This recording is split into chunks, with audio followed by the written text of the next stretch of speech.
To the PS. The PS has a spallation target here, where you can make neutrons at the first of the experiment area, or from all what is created on this protein, you select anti-protons and you transform them to anti-hydrogen atoms. All the particles are extracted here. They go in an experimental area, and in this area, the beam is split up in several branches, and you have a lot of test beams to develop and test and calibrate accelerators. Or you have two experiments, and one is called cloud. And this cloud experiment is set to measure how ionization radiation influences the formation of clouds. Because we know, and this might be a reason why the Earth's atmosphere is warming up actually.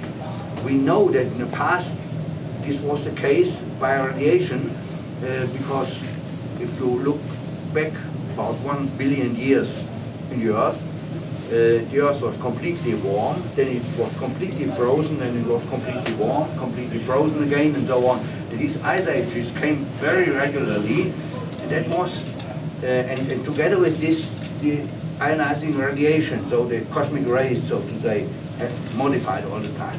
And the reason is that the Earth, together with its planets, is not at a fixed place in our galaxy, but it travels, it wanders from one spiral arm to the next one, and to the next one, and so on. So it makes it towards the center of our galaxy.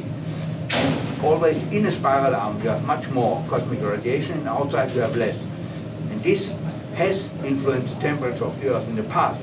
Now, today we know that cosmic rays have changed, because cosmic rays are influenced by the magnetic field of the Earth. The magnetic field of the Earth is weakening, the poles are wandering very much, and so on, so it is very much weakening actually. And in addition, the magnetic field of the Earth is influenced by particle fluxes from the sun, so-called solar wind, that blows the Earth's magnetic field away and deforms it around the Earth. Now the sun also does not play anymore as it did before. It has changed 30 years ago to normal regular cycles. It just stopped it, and nobody knows why.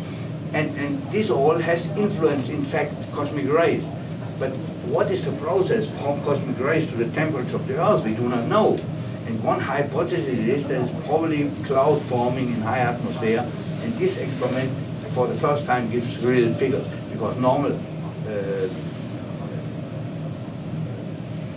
climate models or so, clouds do not appear in these, because they have, if they have highest resolution, they have grid by 10 kilometers, and cloud falls through.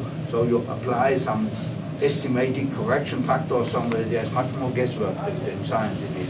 So therefore here you get for the first time real figures. So this is important for this experiment. And then the particles, if they are not used at the PS level, they are transferred to the SPS, and at the SPS you have again an experimental area with several steps and a lot of test beams and experiments, or they are sent here to a target. This target is the beginning of a tunnel going down with 5.5% slope. And at the beginning of the tunnel you have the target.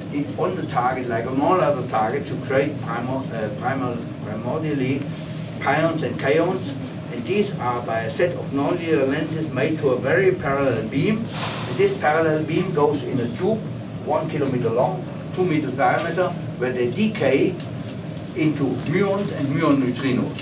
And the muons are stopped then somewhere, and the muon neutrinos continue through the Earth. The tunnel ends here, the muons then afterwards are stopped, but the neutrinos continue through the Earth, and after 730 kilometers they come to the surface again in Gran Sasso, in the laboratory of Gran Sasso, next to Rome, and there they check if the neutrinos have changed identity. In fact, what we are sending are muon neutrinos, only muon neutrinos, and they have found one tau neutrino now, last year,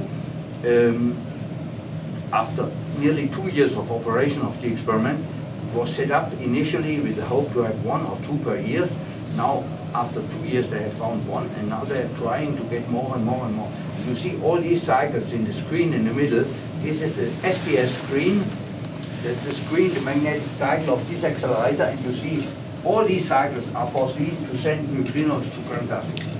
If there would be, you would see the neutrinos go on and on and on and on in order to get one or two other events to confirm this discovery.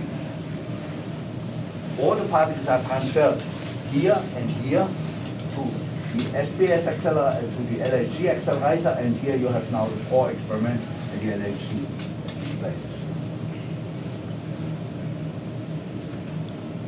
What does that screen show? That is the